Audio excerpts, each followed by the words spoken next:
Muy buenos días, estamos felices de estar en la casa del Señor. Algunos, otros están en su propia casa, gozando de un día lluvioso. ¡Ay, qué lindo! ¿No es cierto? El Señor nos ha bendecido con lluvias de bendiciones en esta mañana. Vamos a inclinarnos en oración delante del Señor y vamos a darle gracias por este precioso día antes de comenzar a alabar al Señor. Vamos a estar orando. Señor, te alabamos, te bendecimos, te glorificamos en este día. Recibe todo el honor y la gloria que merece tu nombre en este día. Gracias, Señor, porque nos has enviado lluvia que la necesitábamos. Y gracias porque nos estás protegiendo y bendiciendo. Señor, recibe la alabanza y háblanos en esta mañana. Oramos en el nombre de Jesús. Amén. Y queremos alabar al Señor y nuestra hermana Miguelina nos va a ayudar a hacerlo. Así que adelante, vamos a cantar al Señor. Muy buenos días, hermanos. Dios les bendiga. Estamos gozosos en esta mañana porque sabemos que en cada casa está la iglesia y sabemos que este es el día del Señor. Vamos a alabar con ese cántico que dice: bueno es alabar al Señor. Gloria a Dios. Porque Él es bueno y su misericordia es para siempre. Con las palmas.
Señor, te damos la honra y la gloria en esta mañana, hermanos. Estamos tan agradecidos del Señor, porque verdaderamente el que habita el abrigo del Altísimo mora bajo la sombra del Omnipotente. Hermanos, estos son momentos para fortalecernos cada día en el Señor y hacer y decir lo que Él nos ha llamado a hacer. A predicar que en Él, solamente en Jesús, somos salvos. Gloria a Dios. Te bendecimos, Señor.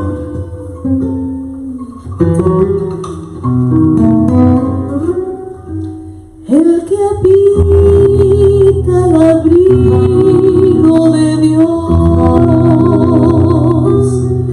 morará bajo sombras de amor.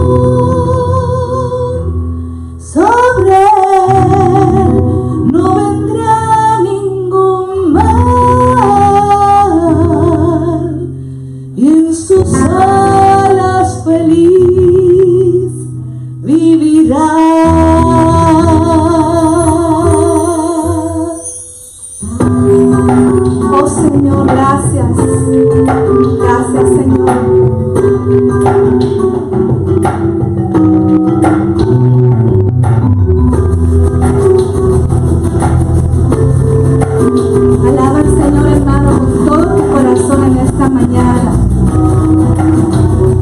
El que habita el abrigo de Dios morará bajo sombras de amor. Sobre él no vendrá ningún mal, en sus alas feliz vivirá. Hoy yo quiero habitar al abrigo de Dios, solo allí encontraré paz y profundo amor, y delicias con él, comunión disfrutar, y por siempre su nombre alabar.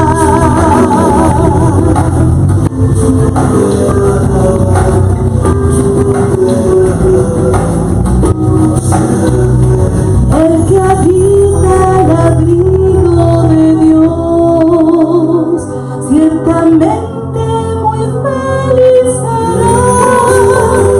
Ángeles guardarán su salud y sus pies nunca resbalarán. Oh, yo quiero habitar al abrigo de Dios, solo allí encontraré paz y profundo amor, y delicias con él, comunión disfrutar, y por siempre su nombre alabar. Oh sí, Señor, te adoramos, Señor, te bendecimos en esta mañana, Señor. Oh, gracias, Señor. Gracias por permitir, Señor. Somos más que vencedores, Señor. En ti confiamos. Yo quiero habitar al abrigo de Dios, solo allí encontraré paz y profundo amor, y delicias con él, comunión disfrutar, y por siempre su nombre alabar. Y por siempre su nombre alabar. Y por siempre su nombre alabar.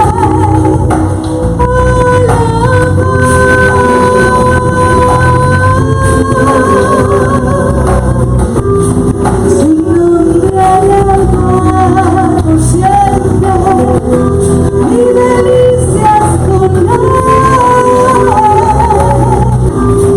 por siempre su nombre alabar. Amén. Gracias.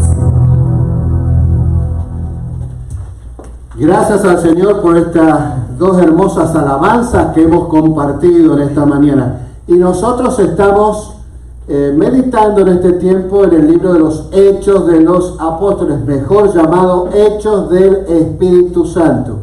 Vayamos al capítulo 20 de Hechos. ¿Les parece? Hechos capítulo 20. Vamos a leer allí ese capítulo que dice: cuando cesó el alboroto, Pablo mandó llamar a los discípulos y después de animarlos, se despidió y salió rumbo a Macedonia. Recorrió aquellas regiones alentando a los creyentes, la palabra en realidad es exhortando a los creyentes, en muchas ocasiones, y por fin llegó a Grecia, donde se quedó 3 meses. Como los judíos tramaban un atentado contra él cuando estaba a punto de embarcarse para Siria, decidió regresar por Macedonia. Lo acompañaron Sópater, hijo de Pirro, de Berea, Aristarco y Segundo, de Tesalónica, Gallo de Derbe, Timoteo y por último Tíquico y Trófimo, de la provincia de Asia. Estos se adelantaron y nos esperaron en Troas, pero nosotros zarpamos de Filipos después de la fiesta de los panes sin levadura, y a los 5 días nos reunimos con los otros en Troas, donde pasamos 7 días. El primer día de la semana nos reunimos para partir el pan. Como iba a salir al día siguiente, Pablo estuvo hablando a los creyentes y prolongó su discurso hasta la medianoche.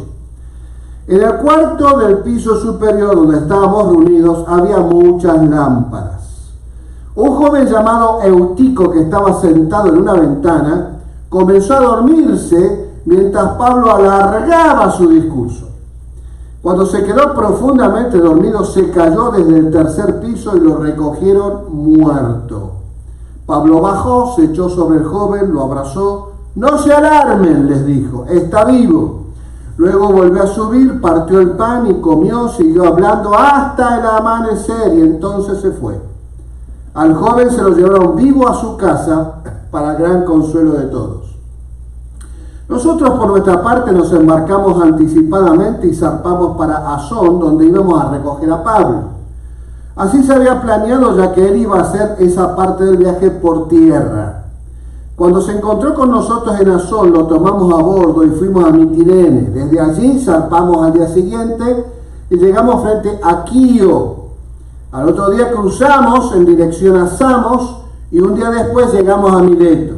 Pablo había decidido pasar de largo a Éfeso para no demorarse en la provincia de Asia, porque tenía prisa por llegar a Jerusalén para el día de Pentecostés, si fuera posible.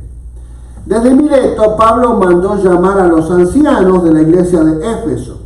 Cuando llegaron, les dijo: «Ustedes saben cómo me porté todo el tiempo que estuve con ustedes, desde el primer día que vine a la provincia de Asia. He servido al Señor con toda humildad y con lágrimas, a pesar de haber sido sometido a duras pruebas por las maquinaciones de los judíos.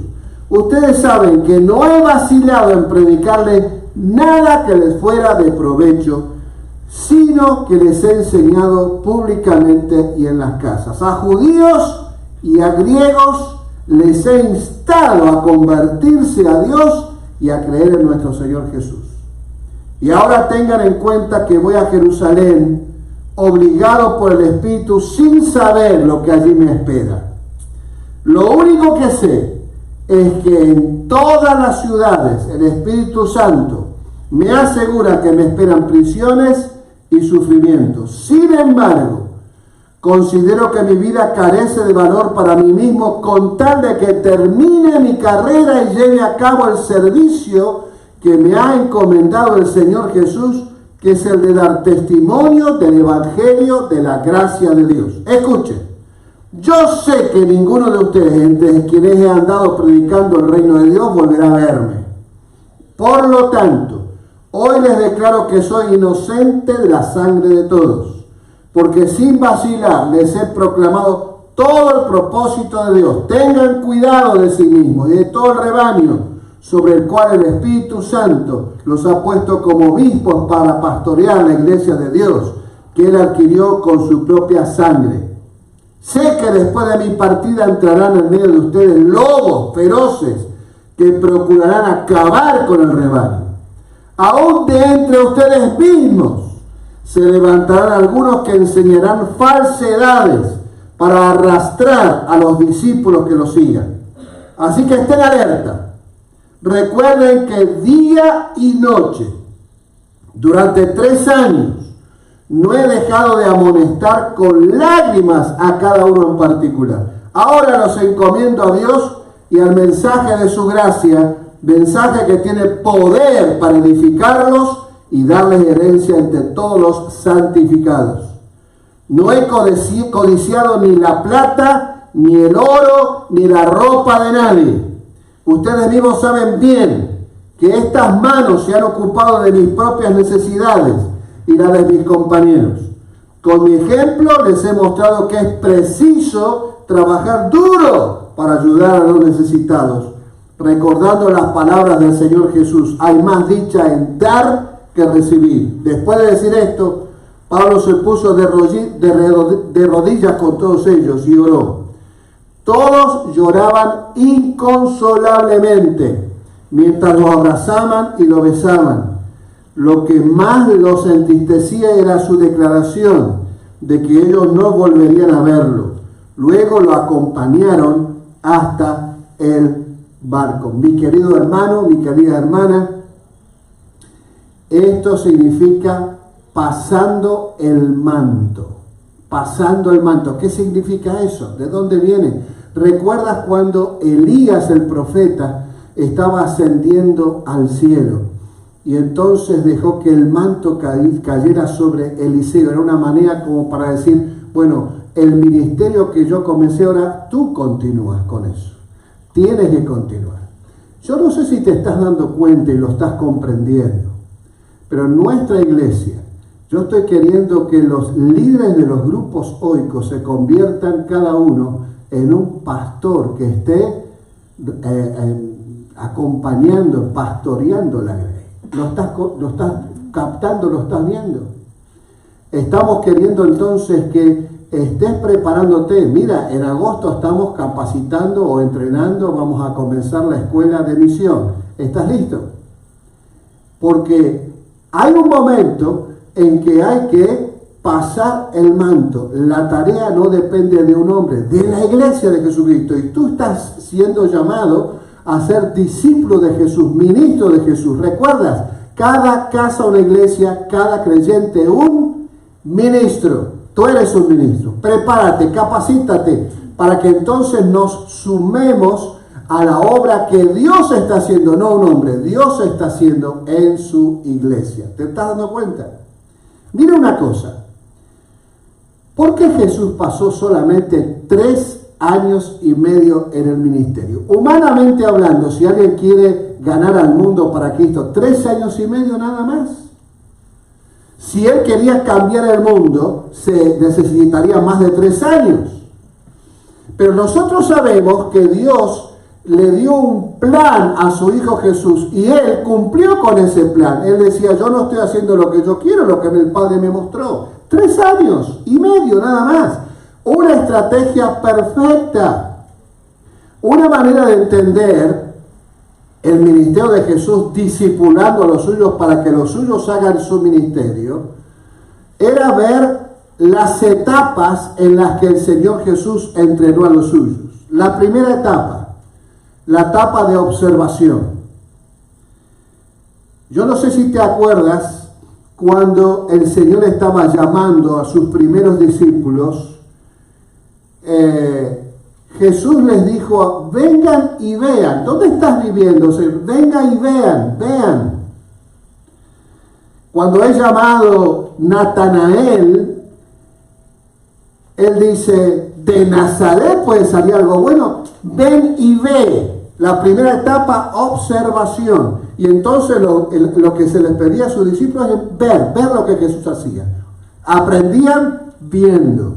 Vieron cuando Jesús cambió el agua en vino, vieron cuando él echó a los cambistas del templo. Él no les pidió más que ver, observar, la primera etapa. La segunda etapa, luego de 10 meses, los envió a casa, de casa en casa, para pensar lo que iba a pasar. Entonces cuando Jesús se encuentra a Pedro a orilla del Galilea, le dice, sígueme. Esta es la segunda invitación. Primero, miren. Segundo, síganme. Fue la segunda etapa, cerca de la segunda Pascua que tenemos de Jesús. Y cerca de un año, luego de un año de haber encontrado a esos hombres. Y esta etapa es la etapa de aprendizaje.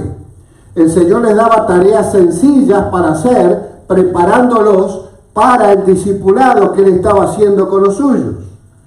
Pero en la tercera Pascua que tenemos de Jesús, el ministerio de Jesús llegó a un desafío significativo.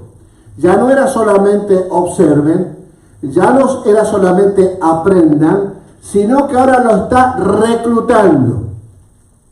Y Lucas 9:23, si alguno quiere venir en pos de mí, niéguese a sí mismo, tome su cruz cada día y sígame. La tercera cosa.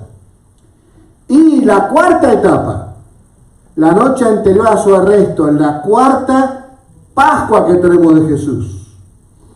Jesús le dice, permanezcan en mí. Juan 15. Allí le dice, si no permanecen en mí, ustedes no pueden hacer absolutamente nada. Permanezcan. Y entonces es la etapa de la implementación. Lleven a cabo lo que les estoy dando. Miren, les va a decir allí en Juan 14, yo me voy, no los voy a dejar solo, el Espíritu Santo va a estar con ustedes, y luego más adelante vayan por todo el mundo y hagan el ministerio de discipular a todas las naciones. Jesús les estaba pasando el manto. Tú eres responsable de recibir ahora eso, de recibir el manto e implementar el ministerio. El ministerio no depende de un hombre, depende de la iglesia obedeciendo al Señor. Vamos al pasaje de Hechos capítulo 20. Ahora, yo no sé si tú al leer el libro de Hechos, te das cuenta algo. La vida de Pedro, de Juan y de tantos apóstoles no hubiese sido la misma si Jesús no hubiese ascendido al cielo.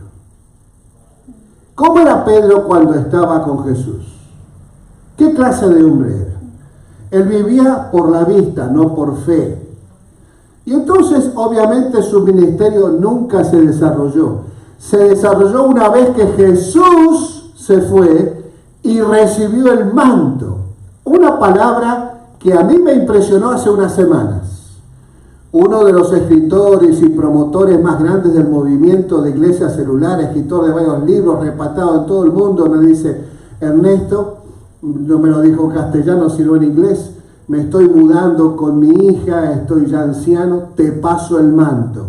Cuando me dijo así, yo empecé a temblar. ¿Qué quiere decir este hombre? Pasar el manto. ¿Te estás dando cuenta? La vida, el ministerio tiene que continuar en base a que los hombres pasamos, pero la tarea del reino continúa. Tú tienes que tomar la responsabilidad de ser discipulado para tomar el manto y ser tú también un ministro. Cada casa, una iglesia. Cada creyente, un ministro. Y mira, el apóstol Pablo llega a ser un gran líder de la iglesia primitiva, y como Jesús tenía muchos discípulos para entrenar. En Hechos y en otras narraciones no tenemos registro de que Pablo haya vuelto a pasar por las mismas ciudades. Él se está despidiendo. Y lo que tenemos aquí es la tarea de un entrenador, de un coach. Se ve que Pablo aprendió muy bien de Bernabé lo que era entrenar a los ministros. Y entonces, este capítulo está lleno de lágrimas, de despedidas, porque la gente sabe que Pablo está pasando el manto y ahora le está dando la tarea a los creyentes que él había entrenado. Varias cosas pasaban con Pablo cuando iba a ciudades donde lo perseguían. Él, cuando comenzaba a ver persecución, huía, se iba. ¿Qué era? ¿Porque era cobarde? No. Porque así lo había dicho el Señor Jesús. Si tú vas a Mateo capítulo 10, versículo 23, vas a encontrar que Jesús decía, cuando los persigan en una ciudad, huyan a otra.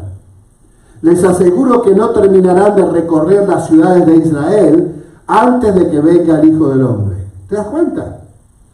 En Marcos 6:11, y si en algún lugar no los reciben bien o no los escuchan, al salir sacúdanse el polvo de los pies como testimonio contra ellos. Pablo y Bernabé hicieron esto en Antioquía de Pisidia. Irse era un testimonio para aquellos que han rechazado al Señor Jesús. Pero también irse cuando había persecución era manera de proteger a los que habían creído, porque muchas veces la persecución no era contra el mensaje, sino contra el mensajero. Cuando el mensajero se iba, la iglesia quedaba en paz y podía continuar su ministerio. Eso pasó, por ejemplo, en Berea. Pero el inicio de la persecución es también demostración de que la gente está tomando una decisión por Cristo, para bien o para mal. Y muchas veces la permanencia de un líder en un lugar hace que los creyentes no se desarrollen, no avancen, dependan demasiado del líder. Y por eso el apóstol Pablo está yendo a otras ciudades, entrenando a otras personas. ¿Estás dispuesto a ser entrenado para que entonces se te pase el manto y comiences tú a pastorear, ¿de cuántos años de creyentes tienes? ¿Cuánto tiempo? Ya estás listo para estar haciéndote cargo del ministerio. El versículo 2 de este pasaje de Hechos 20, vemos a Pablo que dice allí, recorrió las regiones alentando. Como dije, la palabra mejor es exhortando. Lo que pasa es que muchas veces nosotros entendemos que exhortar es regañar. Y no es así. La palabra exhortar en el original griego, paráclesis, significa esto. Para es una preposición, poner una cosa al lado de otra. Y klesis viene de kaleo, llamar. Alguien que ha sido llamado para estar a tu lado. De esta manera también se llama el Espíritu Santo, el Parácletos, alguien que fue llamado para estar a nuestro lado. No me gusta la palabra consolador, sino que la palabra ayudador me gusta más para el Espíritu Santo. Porque Él viene a mi lado para guiarme y ayudarme. Es lo que está haciendo Pablo aquí. Se pone al lado de los creyentes y los alienta, los ayuda, les está animando. Alguien entonces que está entrenando. ¿Por qué? Porque en el primer viaje misionero, Pablo había plantado varias iglesias con Bernabé. Pero las iglesias de Macedonia estaban en el corazón especialmente de Pablo. ¿Por qué? Porque eran las primeras iglesias que él había plantado solo. De acuerdo a la visión que el Señor le había dado. Pasa a Macedonia y ayúdanos. Y las iglesias de esa zona, Filipo, Tesalónica, Berea, eran iglesias muy amadas por Pablo. Y por 3 meses pasa Pablo en Grecia. Quizá Grecia signifique Corinto. Aquí hay un adiós largo, porque ha pasado allí mucho tiempo.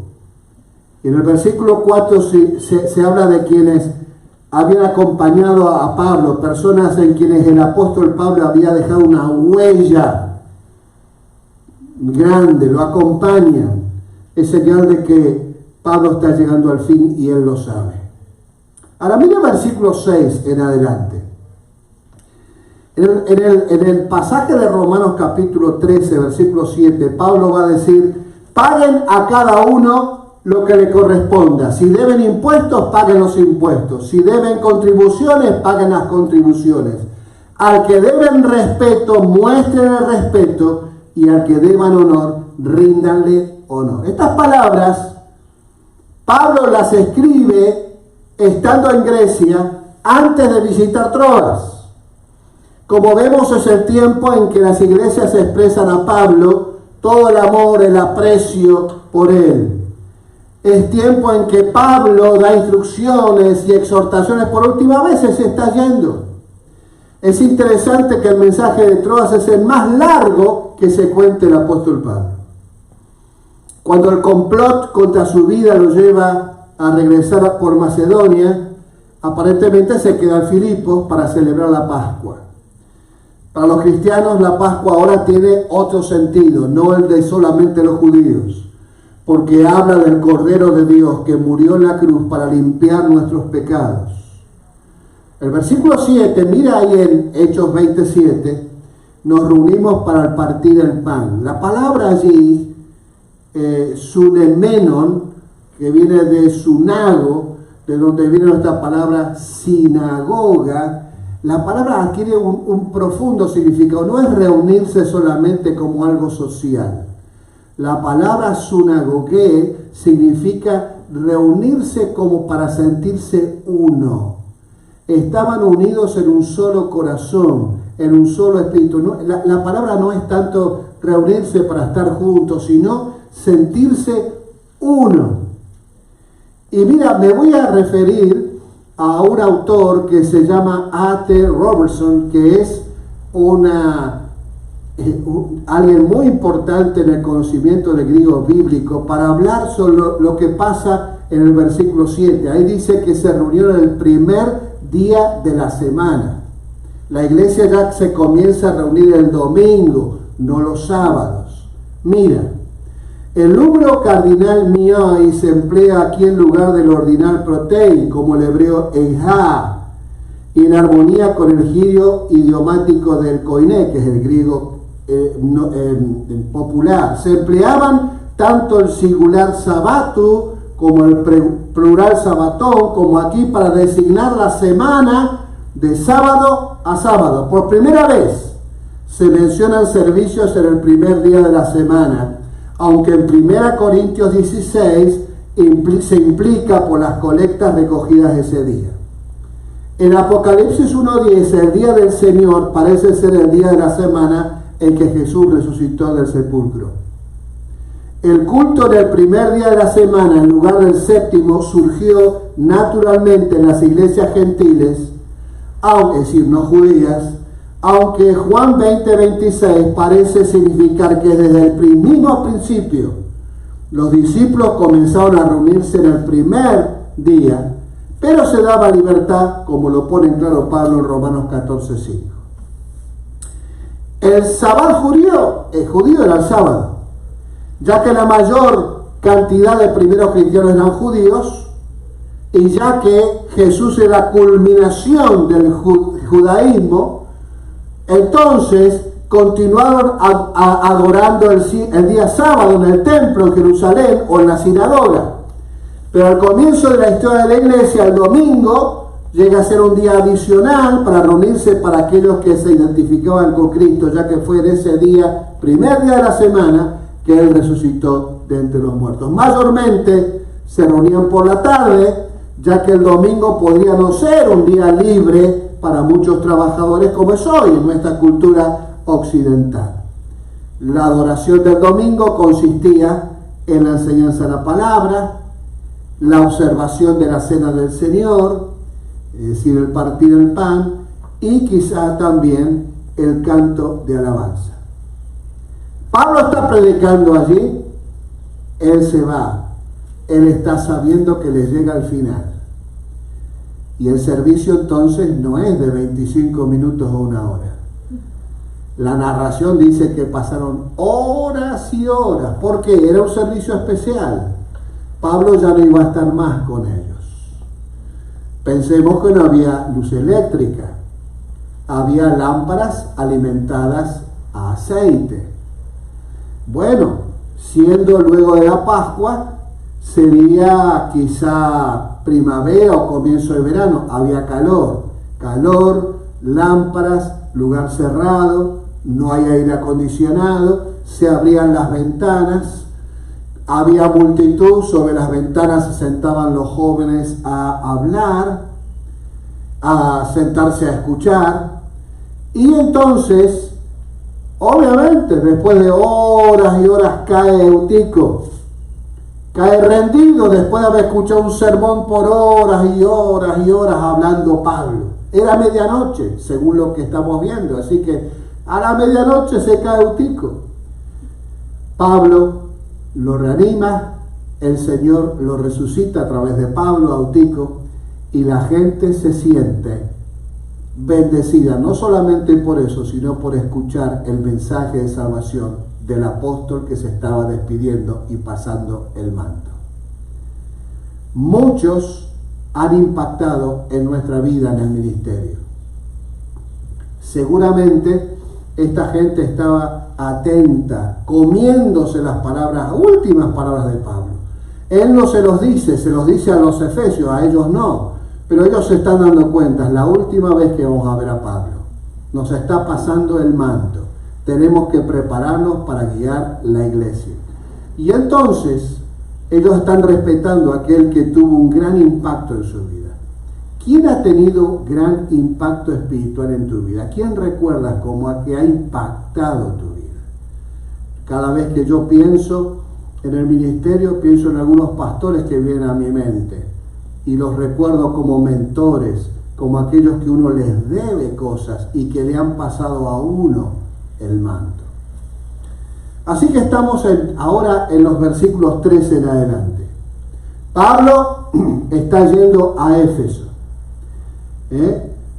Se está dando cuenta que su ministerio está llegando a su fin, es el final de sus viajes misioneros. Tiene algunos viajes más adelante, eventualmente llegaría a Roma para ministrar allí un par de años, pero llegaría preso. Algunos especulan que entre la primera y segunda prisión estuvo predicando en España, cosa que no podemos confirmar. Y en ese tiempo, Pablo no deja de ministrar, envía cartas para seguir ministrando y entrenando a aquellos que le está dejando el mando. Tiene nostalgia de los desafíos que tuvo que enfrentar, pero mira con gozo cómo las iglesias avanzan después de su ministerio. Pablo quería llegar a Jerusalén en Pentecostés. Es una de las grandes fiestas judías. 50 días contados después del segundo día de los panes sin levadura. Después de la Pascua comenzaba la cosecha. Y la Pentecostés, 50 días, era la fiesta de gratitud por la cosecha. Ahora, originalmente Pablo intentaba ir de Corinto a Siria, pero allí hay un complot contra su vida, así que tuvo que ir a Filipos. Y según el versículo 6, sabemos que deja Filipos luego de la Pascua y espera llegar a Jerusalén en Pentecostés. Ya sabéis, entre Pascua y Pentecostés hay 50 días. Pero invierte 5 días yendo hasta Troas. Y pasa una semana allí, el tiempo se está acabando. Y entonces, el viaje de Pablo es para pasar el manto, levanta líderes, nuevos pastores. Y mira, estamos en el capítulo 20, mira el versículo 18, lo que dice. En el versículo 18 dice que la tarea del pastor es estar con su gente. Dice que estuvo allí varios días. Versículo 19, les habla de cómo les ha servido con humildad, no como alguien que está sobre ellos castigándolos. Luego, versículo 20 dice que estuvo enseñándoles una y otra vez. Y versículo 21 dice que su predicación era una predicación también con evangelismo. Él sabe lo que los espera, les advierte que no vaya a Jerusalén. Pero aunque la gente le está diciendo, Pablo, no vayas a Jerusalén, el Espíritu le está diciendo, tienes que ir. Y entonces, versículo 24, aquí está el versículo preferido mío, de toda mi vida y mi ministerio. Este versículo fue predicado en mi día de imposición de manos por uno de los pastores que me dejó su manto. Y dice, de ninguna cosa hago caso, ni estimo preciosa mi vida para mí mismo, con tal que acabe mi carrera con gozo y el ministerio que recibí del Señor Jesús, para dar testimonio del Evangelio de la gracia de Dios. Ese es el versículo que guía mi vida. Terminar la carrera con gozo y el ministerio que el Señor me ha dado. A ti el Señor te ha dado un ministerio.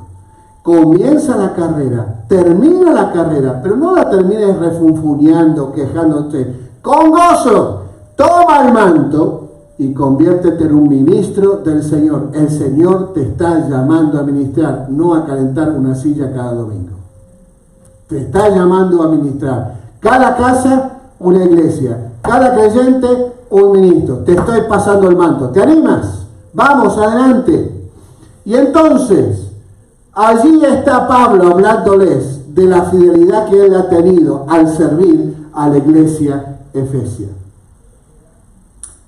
Cuando una persona, ya lo hemos dicho varias veces esto, sabe que va a morir, en su lecho de muerte no habla de estupideces, de tonterías. Habla de cosas que son fundamentales y preciosas para él. Es lo que está haciendo Pablo. Sabe que se le termina el tiempo y tiene que levantar nuevos ministros. Y entonces empieza a darle consejos a aquellos que está proponiendo como los que van a tomar su manto. Les está diciendo, ves versículos 28 al 38, tengan cuidado de ustedes mismos. El que no se cuida de sí mismo no puede cuidar a otros. Cuídate de las tentaciones, cuídate tu salud, cuida tu vida espiritual, cuídate de ti mismo antes. Segundo, cuida de la iglesia. Les está diciendo, cuiden de la iglesia, de la Grey. ¿Por qué? Cuida de la doctrina. porque van a venir lobos rapaces. ¿De dónde? De entre los mismos miembros de la iglesia, dice allí, de entre ustedes. Y entonces, él con su ejemplo dice, miren, no tienen que ser amadores del dinero. Miren que yo no estuve pidiéndoles dinero a ustedes. Y dice entonces que hay que ayudar a los necesitados. Versículo 37 del capítulo 20. Dice que todos lloraban desconsoladamente porque Pablo había impactado esas vidas. Les estaba dejando el manto. Él se iba.